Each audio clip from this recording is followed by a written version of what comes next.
Vous pouvez vous demander comment est-ce possible qu'avec toutes les informations que nous ayons, nous ne changions pas de cap.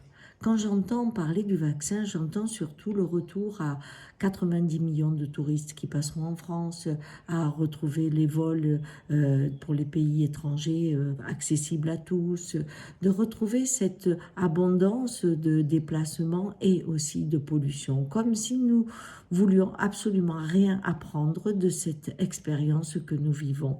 Mais comment se fait-il que chaque fois que nous parlons de économie durable, que nous parlons de écologie, nous ayons l'impression que ces mots nous gênent beaucoup parce qu'ils sont pervertis. Nous sommes dans des produits comme on prend la voiture électrique, après on prend les éoliennes et on se dit ah oui mais ça marche pas vraiment. Et quand je discutais avec quelqu'un qui était dans la recherche atomique, qui me disait, tu sais, si on mettait 100 milliards sur la table avec 50 doctorats, on trouverait l'énergie du soleil qui est illimitée et propre. Et je lui dis oui, pourquoi on le fait pas? On a mis 700 milliards pour le Covid. Ah, bah, il me dit, parce qu'il y a trop d'intérêt en jeu, tu sais, avec le pétrole et tout le reste, et puis tout ce qu'on a construit déjà, Areva et tout, on va pas foutre tout ça en l'air.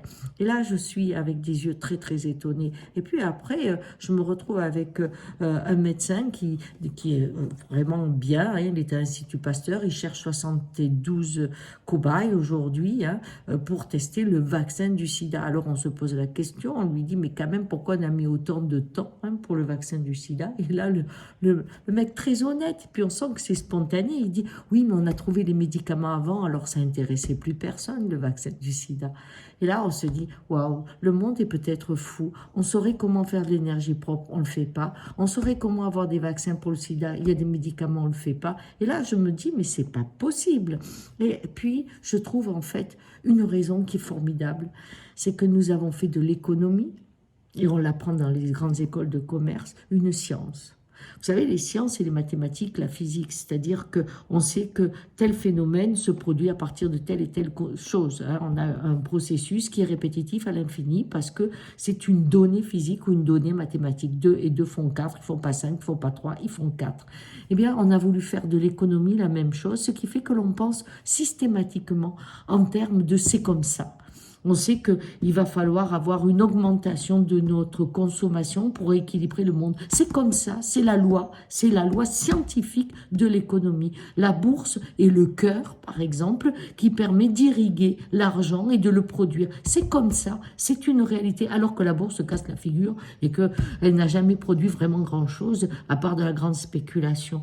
Le fait d'avoir mis dans l'économie la force du mot scientifique nous permet d'avaler n'importe quoi. Et je crois que là, les questions se posent aujourd'hui et que nous avons un petit travail à faire sur ces vérités qu'on ne remet pas en cause et qui pourtant sont le fondement de la folie dans laquelle nous vivons. Ciao.